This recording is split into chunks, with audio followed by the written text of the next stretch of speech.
If only this hadn't happened, I would have been so happy right now.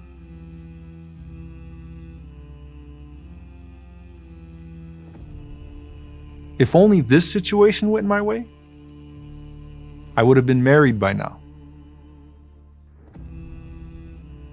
If this, then that.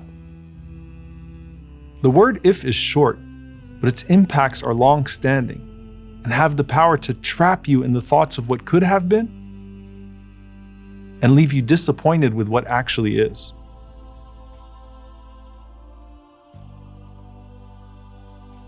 Rasulullah sallallahu alaihi wasallam warned us about the danger of dwelling on if. But does this mean you aren't allowed to feel sadness or regret at all? Where's the line between healthy regret and an unhealthy level of dwelling on the past?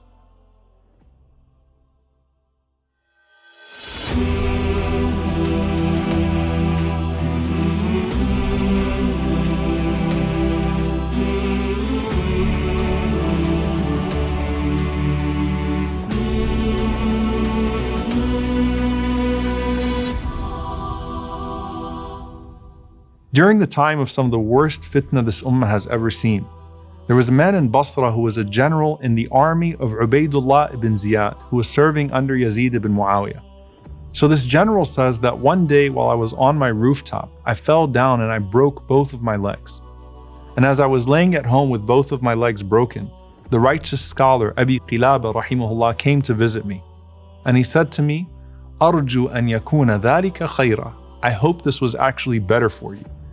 And so I responded to him and I said, "Ya Aba Qilab, what in the world could be good about my legs being broken?"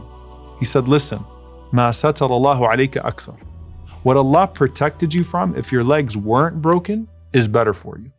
So he says, 3 days later, I get this letter from Ubaydullah ibn Ziyad enlisting me to join an army to go fight al-Husayn radiyallahu ta'ala anhu, the grandson of the Prophet sallallahu alaihi wasallam. So I responded to him and I said, "I can't join you because my legs are broken." And then a week later, I heard that they murdered al-Husayn radiyallahu ta'ala anhu. And I said, "Rahim Allahu Aba Qilaba, qad sadaq, innahu kana khayran li." May Allah have mercy on Abu Qilaba. He was so right that it was better for me. Had that not happened to me, I would have taken part in the crime of murdering the grandson of the Prophet sallallahu alaihi wasallam. We always see the if only of regret, but not the if only that Allah saved us from. Regret can be inescapable because we are human and we're going to make mistakes that have consequences beyond the immediate moment. And part of being human is sometimes miscalculating and making the wrong moves. And sometimes thinking that we made all the right moves, but everything still went wrong. The worst part is when we start to imagine all these alternate worlds and a different life, if only we had done things differently. And this is where the word comes in, if. And not every if is the same. There are ifs that cause doubt, there are ifs that cause learning, and there are ifs that actually cause gratitude. As for the ones that cause doubt, these are the ones that can make us challenge the qadr of Allah subhanahu wa ta'ala. The Prophet sallallahu alaihi wasallam said, "Don't say, if I had not done that, then this wouldn't have happened. وَلَكِنْ قُلْ قَدَّرَ اللَّهُ وَمَا شَاءَ فَعَلَ." Instead say, Allah did what He had ordained to do. Because the word if opens the doors of the Shaytan.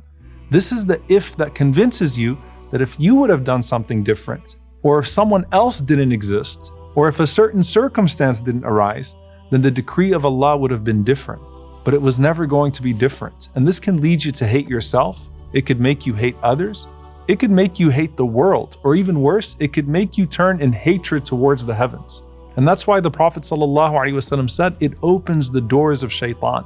Because your head becomes a playground for Shaytan, who starts to play with all sorts of possibilities that you think that you have. But you have to shut that door of if at the very beginning with Qadar Allah ma sha fa'al. That's the lock on the door, as firm as the plan of decree. Al-Qadi Iyad rahimahullah said about the phrase if only, that repeatedly thinking this can actually become a habit. And then this habit can remove all rida, all contentment from the heart of the believer. But there are good ifs. You have ifs that cause learning. And there is an important distinction between muhasaba, which is accountability, and hasra, which is regret. Evaluating mistakes and learning from them is muhasabah, and that's a foundational part of everyone's spiritual journey. The focus is on the actions, not the outcomes, as opposed to the if that causes doubt, which focuses on the outcomes, not the actions. And the Prophet ﷺ, he used to use this for teaching the companions. So in Hajj, the Prophet ﷺ said, وَلَوْلَا أَنَّ مَعِيَ الْهَدْيَ لَأَحْلَلْتُ. If only I wouldn't have brought my sacrifice with me, I would have exited my ihram. Or if I would have done this, I would have done something different here. So this is an if that becomes a teaching moment. You can also say if only when you regret missing out on a good deed. As Imam an-Nawawi rahimahullah said, تَأَسُّفًا عَلَى مَا فَاتَ مِن طَاعَةِ اللَّهِ, feeling sorry because you missed out on a way of obeying Allah subhanahu wa ta'ala. There's also when the Prophet ﷺ said, if only this person was a bit more patient, more blessings would have come. The Prophet ﷺ said after telling the story of Musa and al-Qadar, وَدِدْنَا أَنَّ مُوسَى كَانَ صَبْرًا فَقَصَّ اللَّهُ عَلَيْنَا مِنْ خَبَرِهِمَا. We would have loved if Musa ﷺ was a bit more patient, then Allah would have told us more of their stories. Then there is the if only that leads to gratitude. And this is when you think of all the ways it could have gone wrong and how Allah subhanahu wa ta'ala saved you from misfortune. لَوْلَا فَضْلُ اللَّهِ وَرَحْمَتُهُ. If it weren't for the blessing and mercy of Allah in any of our pasts, things could have been a lot worse. لَوْلَا نِعْمَةُ رَبِّي لَكُنْتُ مِنَ الْمُحْضَرِينَ. If it weren't for the blessing of my Lord, I would have perished in the fire. لَوْلَا أَنْ هَدَانَ اللَّهِ. If Allah hadn't guided me, how would I have made it to paradise? There were so many ifs that actually went your way, and those are the ifs that inspire gratitude. Don't say if with what was never meant to come to you. Say if not for all the things that came to you that were full of blessings, even if you couldn't see them. متى فتح لك باب الفهم في المنع عاد المنع عين العطاء. When He opens up your understanding of deprivation, the deprivation itself becomes the same as a gift. There will be times in your life when you want to resist the path that's been put before you. But fighting it can't bring you any peace. Imam al-Shafi'i rahimahullah said, my heart is at ease knowing that what was meant for me will never miss me, and what has missed me was never meant for me. We can't find that ease when all our time is spent on what ifs. Because life is not about the what ifs. It's about what is.